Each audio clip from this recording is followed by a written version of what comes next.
The cultural service that I went to was a Tongan language Sunday service, um, and um, I'm the youth director at St. Annie UMC, and we have a Tongan fellowship. I've never been to their services before because it's later on Sunday afternoons, Sunday evenings, and I'm usually busy with doing something else. I saw aspects of it, but never sat through the whole thing, so I thought this was a great time to do it. And it was Easter, so I thought it was it was a good experience and to check it out. So I did. Um, First of all, there is no instruments that is played, and it's all voice. So they start out by by singing a hymn because it is United Methodist liturgy style. It's very similar to English speaking um, English speaking service that we have at our church, but there's more readings and there is more scripture readings. So there is three scripture readings, and each after each scripture reading is a reflection that one person does. So the service is about 2.5 hours long. So I sat through the whole thing.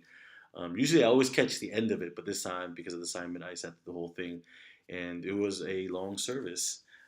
So after each scripture reading, there is another hymn that they sing. So it's scripture reading, reflection hymn, scripture reading, reflection hymn, and again scripture reading, reflection hymn. And then after that, the pastor, the lead pastor, then gives a sermon on those three passages that they've read.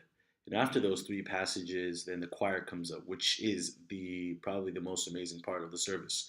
I've heard them before a little bit here and there, but this time I saw their whole thing, and it was Easter, so they did a whole Easter thing, and it was amazing. It's just voices, and even though there is a Tongan choir section, the whole church sings. The whole church sings a song, even the kids. So, and nobody teaches. I mean, I guess they do have rehearsals, but it doesn't seem like they rehearse parts. They just sing. They just rehearse the song, but they break it up into four-part harmony, and mostly everybody knows where the range is. So they all sing that. Even the kids do that. The surprising thing about the Tongan service and Tongan fellowship is even the kids are sitting in the service, the whole service. They so when I first went in, they were doing a little Bible study for the kids, but maybe like two or three were there. Not everybody was there. So, but the pastor told me the children sit through the whole service, and I was like, wow. So I didn't really believe it, but when I was sitting there, they were sitting through the whole service. I mean, they were fidgeting around and looking back and trying to mess with their friends, but yeah, they're singing the whole service, and I thought that was amazing. You don't see that a lot. I used to do that when I was a kid a little bit, but after a while, if we have enough kids, they would do a Sunday school. But this one, the parents insist them on sitting there so they can learn the Tongan language. That's why they do it, for them to know the Tongan language. And the apparel was again their Tongan attire. It's a wrap, and everybody mostly wears it. So it's the tradition. Um, and so even the males have a wrap, and usually they're barefoot.